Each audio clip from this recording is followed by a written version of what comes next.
Shalom Bapak Ibu yang diberkati Tuhan, senang saya bisa berada kembali di tengah Anda untuk memberkati di dalam penyampaian firman Tuhan. Dan firman Tuhan di hari ini saya akan sampaikan dengan sebuah tema, mengapa Daud tetap tenang di saat kritis.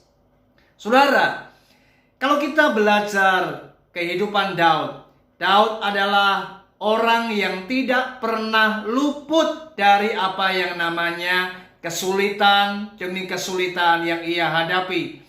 Sejak dari masa mudanya, Daud ini diremehkan oleh kakak-kakaknya.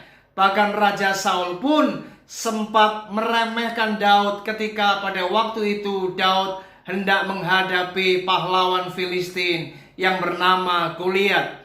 Saudara, bahkan kehidupan Daud selalu menghadapi apa yang namanya bahaya, menghadapi setiap kesulitan, di mana pada waktu itu Daud juga menjadi buronan dari Raja Saul. Nyawanya berada di ujung tanduk. Daud selalu berada di dalam situasi-situasi yang membahayakan dirinya.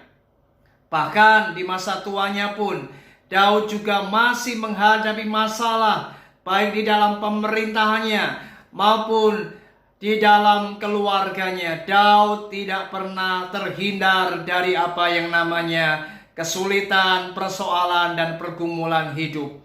Namun Bapak Ibu, saya melihat di dalam setiap kesulitan, masalah yang Daud hadapi, bahkan di tengah situasi yang kritis, Daud ini ternyata orang yang tetap tenang menghadapi apapun. Mengapa demikian? Apa rahasianya? Mari kita lihat Mazmur pasal 23 ayat yang keempat. Inilah pengalaman Daud. Firman Tuhan berkata, "Sekalipun aku berjalan dalam lembah kekelaman, aku tidak takut bahaya, sebab Engkau besertaku. Gadamu dan tongkatmu itulah yang menghibur aku." Saudara, kita temukan ternyata Daud adalah orang yang hatinya tetap percaya akan apa yang namanya penyertaan Tuhan. Daud benar-benar mengalami pengalaman yang sangat indah. Di tengah kesulitan, di tengah pergumulan yang berat, ketika ia berada di lembah bayang-bayang maut, Daud benar-benar mengalami bagaimana Allah itu tidak pernah meninggalkan dirinya. Artinya Daud percaya bahwa Allah bersama dengan dia. Bapak Ibu Saudara, hari ini mungkin Anda sedang menghadapi masalah. Apapun yang Anda hadapi di tengah situasi yang sulit, mari belajarlah hari ini, tetapkan hatimu untuk percaya bahwa Allah kita adalah Allah yang selalu ada dan bersama dengan kita. Artinya Allah tidak pernah meninggalkan kita. Mari belajar, jangan pernah kita meragukan Tuhan. Seapapun masalah yang berat yang kita hadapi, maka Tuhan kita pasti ada dan pasti akan selalu menolong kita.